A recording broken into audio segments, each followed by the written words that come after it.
नमस्कार मित्रांनो, चला आजच्या या नवीन कथेला सुरुवात करूयात. बाहेर आभाळ गच्चपणे भरून आलं होतं.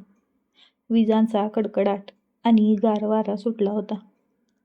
पावसाचे मोठे थेंब वाड्याच्या कौलावर टपटप पडू लागले होते. मी खिडकीतून बाहेर बघत होते. माझं नाव रूपा, 27 वर्षाची मी. पदरी काही सुख नव्हतं. नवरा शहरात गेला.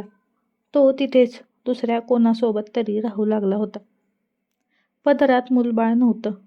त्यामुळे मी या मोठ्या वाड्यात माझ्या सासऱ्यांसोबत म्हणजेच अण्णासोबत राहायचे. अण्णाचं वय 52 वर्ष, पण पाहणाऱ्याला ते 40तेच वाटायचे. इतकी त्यांची तब्येत बेदार होती. शेतातलं कष्ट आणि रोजची शिस्त यामुळे त्यांचा आवाज अजूनही पहाडी होता. वाड्यात आम्ही दोघंच असायचो. सून म्हणून मी त्यांचं सगळं बघायचे. पण माझ्या मनात मात्र एक वेगळीच तडफ होती. त्या दिवशी पाऊस खूप पडत होता. अण्णा शेतातून भिजून आले होते. त्यांचा पांढरा सदरा ओला चिंब होऊन त्यांच्या रुंद छातीला पूर्णपणे चिकटला होता. मी टॉवेल घेऊन त्यांच्याजवळ गेले. अण्णा, किती भिजलाय बघा तुम्ही.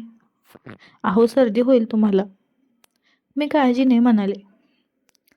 त्यांनी माझ्याकडे पाहिलं. त्यांच्या डोळ्यात आज काहीतरी वेगळंच होतं. पाऊस जसा बाहेर बरसत होता तसाच काहीतरी वेगळाच मोका वाड्यात तयार होत होता. मी त्यांचा सदरा काढायला मदत करू लागले.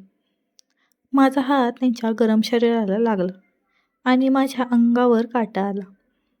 रूपा, आज खूप थंडी आहे ग, ते हळूच पुटपुटले. मी त्यांचं शरीर टॉवेलने कोरडं करू लागले. माझ्या हातांचा स्पर्श त्यांना सुखावत होता. अचानक त्यांनी माझा हात पकडला. तो स्पर्श इतका घट्ट होता की माझं काळीज धडधडू लागलं. अण्णा, काय करताय हे? मी लाजले. काही नाही ग, तुला थंडी वाजते ना, का हे बघतोय, असं म्हणत त्यांनी मला स्वतःच्या जवळ ओढलं. त्यानंतर रात्री जेवण झाले. बाहेर पाऊस अजून वाढला होता. वीज गेली होती. त्यामुळे वाड्यात फक्त मेणबत्तीचा मंद प्रकाश होता. मी माझ्या खोलीत झोपायला जाणार तेवढ्यात अण्णांच्या खोलीतून खोकल्याचा आवाज आला. मी पाण्याचा तांबे घेऊन तिथे गेले. अण्णा खाटेवरती लोळत होते. मेणबत्तीच्या प्रकाशात त्यांचं अर्धवट उघडं शरीर, ते बेदार बाहू पाहून मला कसं तरी झालं. मी जवळ गेले आणि त्यांना पाणी दिलं. पाणी घ्या अण्णा, मी म्हणाली. पाणी पिताना त्यांचं लक्ष माझ्याकडेच होतं. माझ्या पातळ साडीतून आणि पावसामुळे आलेल्या ओलाव्यामुळे मीही आज थोडी नटखट झाली होती. त्यांनी वाटी खाली ठेवली आणि माझा पदर हळूच ओढला. रूपा, तू किती सुंदर दिसतेस ग या प्रकाशात, कोणाची नजर न लागू तुला, ते म्हणाले. माझं डोकं तर चक्रावूनच गेलं. सासरा आणि सून यांच्या नात्यापलीकडे आज एक वेगळंच नातं तयार झालं होतं. मीही काही मागे हटले नाही. मी त्यांच्या पायापाशी बसले आणि त्यांच्या हाताला मालिश करू लागले. अण्णा, तुमची ही ताकद बघून वाटत नाही की तुमचं वय 50शी ओलांडलंय, मी थोड्या स्वरात म्हणाले. त्यांनी मला उचलून चक्क स्वतःच्या कुशीत घेतलं. अगं, शरीर म्हातारं होतं पण मन नाही. आणि तुझ्यासारखी देखणी समोर असेल तर कोणत्याही पुरुषाचं वय विसरायलाच होतं. त्या रात्री वाड्याच्या त्या खोलीत पावसाचा आवाज आणि आमच्या श्वासांची धडधड एक झाली होती. त्या हळव्या स्पर्शाने मला माझ्या आयुष्यातल्या त्या एकटेपणाची जाणीव विसरायला लावली. अण्णांचा तो उबदार मिठीचा स्पर्श मला कोणत्याही तरुणापेक्षा जास्त सुखावत होता. त्या रात्री वाड्यातलं वातावरण पूर्णपणे बदलून गेलं. आता आम्ही फक्त सून आणि सासरा नव्हतो. काम करताना आमचे डोळे एकमेकांना शोधायचे.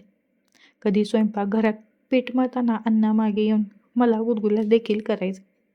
तर कधी मी शेतात त्यांच्यासाठी भाकरी घेऊन गेले की आम्ही झाडाच्या सावलीत तासनतास गप्पा मारत बसायचो. गावाकडच्या लोकांना वाटायचं की अण्णा आपल्या सुनेची खूप काळजी घेतात. पण त्यांना काय माहीत की त्या काळजीमागे एक आगाऊ प्रेम पण लपलं आहे. आबा आता फक्त माझे सासरे नव्हते, तर ते माझे सखा झाले होते. एके दिवशी अण्णा म्हणाले, "रुपा, लोक काय म्हणतील याची काळजी करू नको. आपल्या सुखासाठी आपण जगतोय. या वाड्याची तूच राणी आहेस आणि मी तुझा राजा." आमचं हे गुपित नातं वाड्याच्या 4 भिंतीत सुरक्षित होतं. आयुष्यात आलेलं ते वादळ आता शांत झालं होतं आणि त्या जागी प्रेमाचा एक गोड पाऊस बरसत होता. दिवस जात होते. आमचं नातं अजूनच घट्ट होत गेलं. कधी-कधी रात्री आम्ही वाड्याच्या माडीवर बसून चांदण्यासुद्धा बघायचो. अण्णा मला त्यांचे जुने किस्से सांगायचे आणि मी त्यांच्या कुशीत डोकं ठेवून ऐकायचे. आयुष्य कधी कोणत्या वळणावर आपल्याला काय देईल हे सांगता येत नाही. जिथे मला वाटतं की माझं तारुण्य या वाड्यात कोमेजून जाईल, तिथेच अण्णांच्या रूपाने मला पुन्हा एकदा भरता आलं. आमची ही छोटीशी जोडी, रोमॅन्टिक आणि आगाऊ दुनिया आता खूप सुखावत होती. मित्रांनो, कशी वाटली ही ग्रामीण आणि रोमॅन्टिक टच असलेली कथा? तुमच्या प्रतिक्रिया कमेंटमध्ये नक्की कळवा. चॅनलवर नवीन असाल तर आत्ता चॅनलला सबस्क्राईब करा. भेटूया पुढच्या व्हिडिओमध्ये. तोपर्यंत धन्यवाद.